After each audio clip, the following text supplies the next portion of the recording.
नमस्कार, मैं विजय लक्ष्मी, सहायक आचार्य राजनीति विज्ञान, गौरी देवी राजकीय महिला महाविद्यालय अलवर। और हम अध्ययन कर रहे थे शीत युद्ध के विकास एवं विस्तार का। लास्ट वीडियो में हमने शीत युद्ध के विकास का प्रथम चरण और शीत युद्ध के विकास का द्वितीय चरण का अध्ययन किया था। आज इस वीडियो में हम जानेंगे शीत युद्ध के विकास का तृतीय चरण या थर्ड राउंड के बारे में। शीत युद्ध के विकास का तृतीय चरण यानी थर्ड राउंड 1953 से 1958 तक रहा। इस काल में अमेरिका और सोवियत संघ के नेतृत्व में परिवर्तन आया और विश्वास जताया जाने लगा कि शीत युद्ध की उग्रता में कमी आएगी।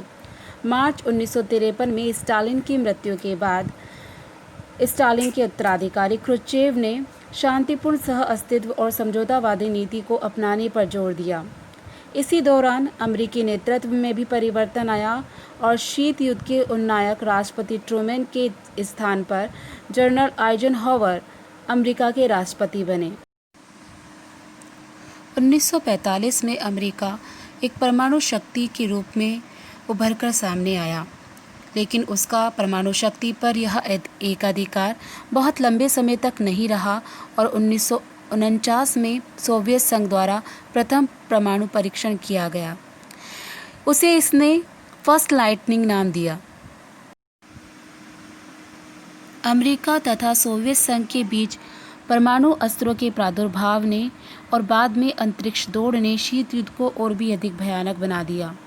दोनों महाशक्तियों द्वारा अति विनाशक शक्ति यानी ओवरकिल पावर के विकास के कारण बहुत भयंकर स्थिति पैदा हो गई, जिससे निशस्त्रीकरण के संबंध में बैठकें तो हुई परंतु सब असफल रही। सितंबर 1953 में 1953 में पश्चिमी गुट द्वारा अयुद्ध समझौते नो वार पैक्ट का प्रस्ताव किया गया, जिसे सोवियत संघ ने अस्वीकार कर दिया।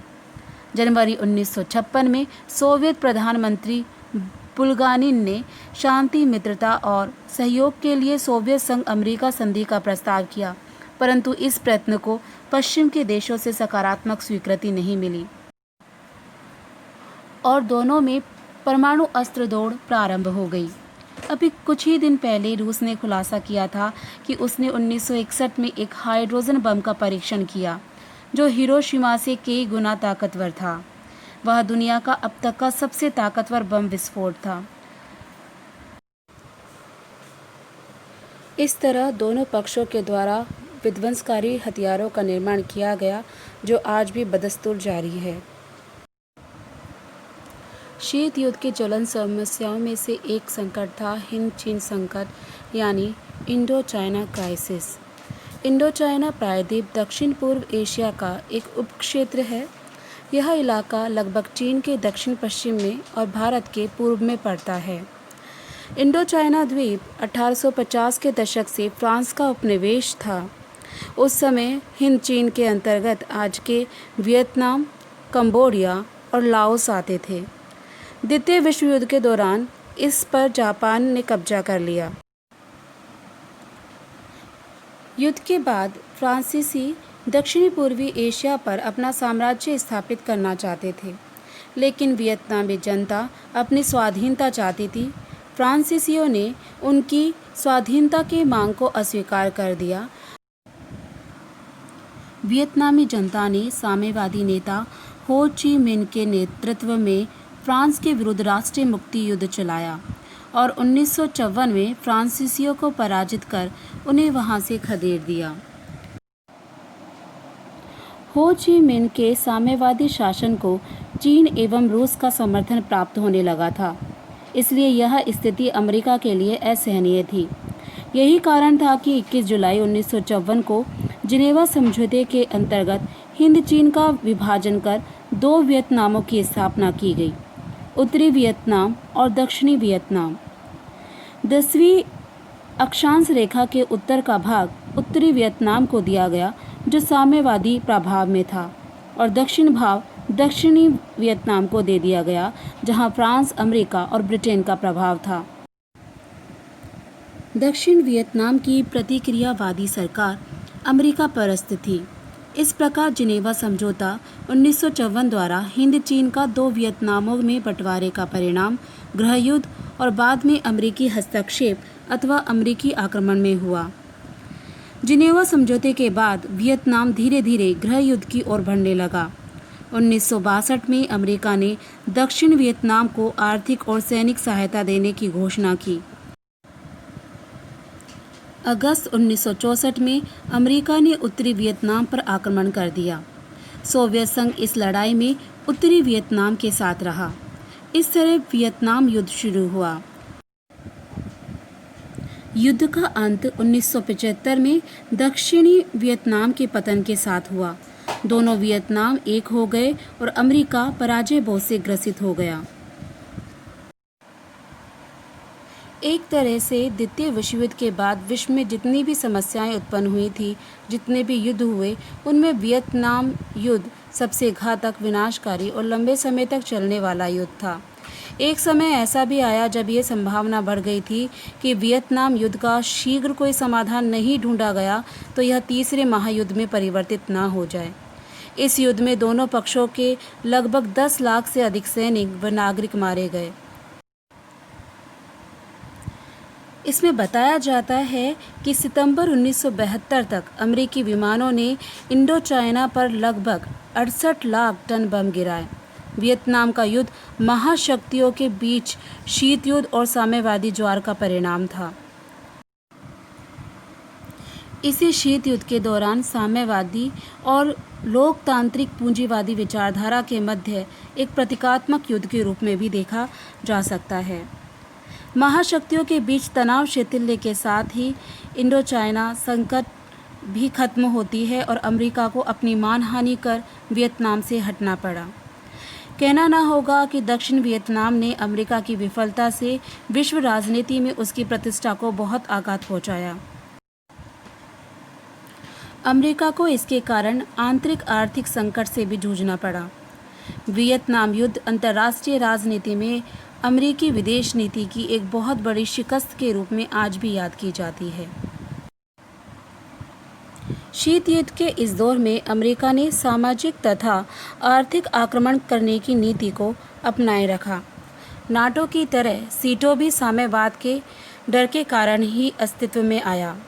चीन में साम्यवादी शासन प्रणाली की स्थापना ने सारे पश्चिमी देशों को साम्यवाद के बढ़ते खतरे से डरा दिया, विशेषतया दक्षिणी पूर्वी एशिया को। प्रत्युत्तर में अमेरिका तथा पश्चिमी शक्तियों ने दक्षिण पूर्वी एशिया में साम्यवादी विरोधी क्षेत्रीय सुरक्षा व्यवस्था स्थापित करने का निर्णय किया। 1954 में हिंद चीन के संबंध में जिनेवा युद्ध विराम संधि के बाद America, Britain, France, Australia, New Zealand, Philippine, Thailand और पाकिस्तान सभी मनीला में सितंबर 1954 को मिले और उन्होंने दक्षिणी पूर्वी एशिया में संभावित आक्रमण या क्रांति को संयुक्त रूप से रोकने के लिए कदम उठाने के बारे में विचार किया। इस सम्मेलन के परिणाम स्वरूप प्रशांत चार्टर यानी पैसिफिक चार्टर और दक्षिणी पूर्वी सामूहिक प्रतिरक्षा संधि South East Collective Defence Treaty अर्थात SEATO South East Asia Treaty Organization की स्थापना की गई। इस संधि के मूल में एक ही बात थी कि कंबोडिया, वियतनाम और लाओस को साम्यवादियों के प्रभाव में जाने से रोका जाए। नाटो के जवाब में सोवियत संघ के नेतृत्व में पूर्वी यूरोप के देशों के गठबंधन ने 14 मई 1955 में वार्सा संधि की। इसमें सोवियत संघ, पोलैंड, पूर्वी जर्मनी, चेकोस्लोवाकिया, हंगरी, रोमानिया और बुल्गारिया शामिल थे। इसका मुख्य काम था नाटो में शामिल देशों का यूरोप में मुकाबला करना। इसके अनुसार यदि किसी सदस्य पर सशस्त्र सैनिक आक्रमण होता है तो अन्य देश उसकी सैनिक सहायता करेंगे। इसके अलावा 1956 में हंगरी में सोवियत हस्तक्षेप होता है और इस हस्तक्षेप ने अंतर्राष्ट्रीय तनाव और शीत युद्ध में पर्याप्त अभिवृद्धि की। पश्चिमी देशों ने सोवियत संघ की इस कार्यवाही की कटु आलोचना भी की। अमेरिका के तत्कालीन राष्ट्रपति ड्वाइट डी आइजनहोवर के नाम से जून 1957 में आइजनहोवर डॉक्ट्रिन की घोषणा की गई। यह अमेरिकी विदेश नीति में उग्रता का प्रतीक था। इसमें कहा गया कि साम्यवादी गुलामी से घिरी जनता की स्वतंत्रता के संघर्ष में अमेरिका सहायता करेगा। अमेरिकी सीनेट ने राष्ट्रपति को अधिकार दिया कि वह स्वविवेक से अमेरिकी सेना को मध्य पूर्व के किसी भी देश में साम्यवादी आक्रमण को रोकने के लिए भेज सकता है। इससे शीत युद्ध में भारी उग्रता आ गई। 1955 से 1958 तक पश्चिमी एशिया शीत युद्ध का केंद्र बन गया। स्वेज नहर के राष्ट्रीयकरण के फलस्वरूप 1956 में मिस्र पर होने वाले एंग्लो फ्रेंच इजराइल आक्रमण की सोवियत संघ ने तीव्र भर्त्सना की। पश्चिमी एशिया के सामरिक महत्व और तेल कूपों पर प्रभुता कायम करने के लिए अमेरिका सोवियत संघ में घोर संघर्ष होता रहा। फारस तेल विवाद, स्वेज संकट, लेबनान में अमेरिकी फौज का उतरना, इराक की क्रांति आदि अवसरों पर दोनों गुट शीत युद्ध के अखाड़े में डटे रहे। राष्ट्रपति आइजनहावर की अवधि के अंतिम 2 वर्षों के भीतर शीत युद्ध अमेरिका और सोवियत संघ के संबंधों की विशेषता बना रहा। जर्मनी, बर्लिन, हिंद, चीन, कोरिया, जापान और मध्य पूर्व शीत युद्ध का मुख्य केंद्र बने रहे। आज के वीडियो में इतना ही। धन्यवाद।